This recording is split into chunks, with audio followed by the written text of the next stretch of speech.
کیا تم نے کبھی سوچا ہے کہ کچھ لوگ چلے جانے کے بعد بھی دل سے کیوں نہیں جاتے؟ یہ عام محبت کی بات نہیں، یہ اس خاموش رشتے کی بات ہے جو تب بنتا ہے جب کوئی عورت بغیر شور، بغیر شکایت، بس وقار کے ساتھ چلی جاتی ہے۔ کارل یونگ کہتے ہیں، جو چیز شعور میں نہ آئے وہ تقدیر بن کر لوٹتی ہے، اور اکثر یہ تقدیر خاموشی کی شکل میں آتی ہے۔ تصور کرو ایک مرد جو سمجھتا ہے کہ جذبات اس کے قابو میں ہیں، کہ کھیل وہ کنٹرول کرتا ہے، وہ فیصلہ کرتا ہے کہ کون رکے گا اور کون جائے گا، اور پھر ایک دن اچانک کوئی بحث نہیں، کوئی آنسو نہیں، کوئی بلاک نہیں، بس خاموشی، ایک پختہ خاموشی جو خالی نہیں، بھری ہوئی ہے۔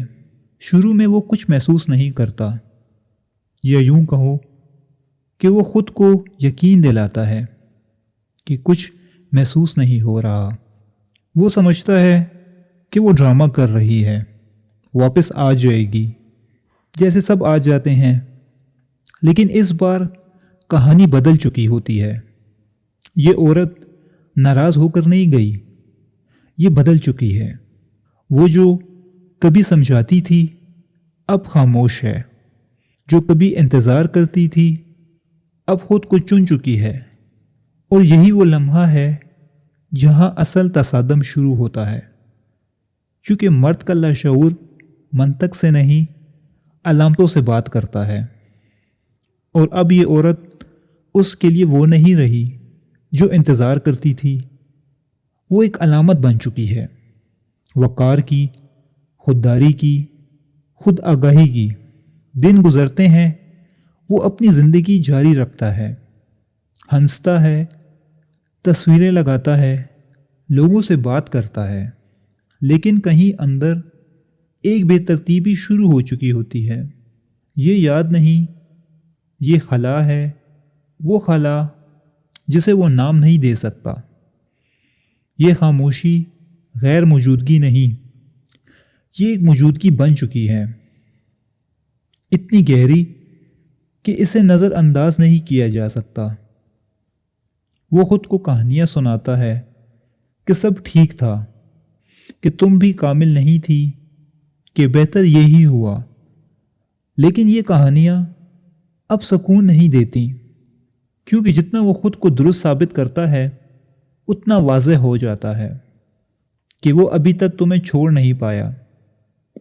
تم کچھ نہیں کرتی، نہ پیغام، نہ سوال، نہ مطالبہ، اور یہی نہ کرنا اسے سب سے زیادہ بے بس کرتا ہے۔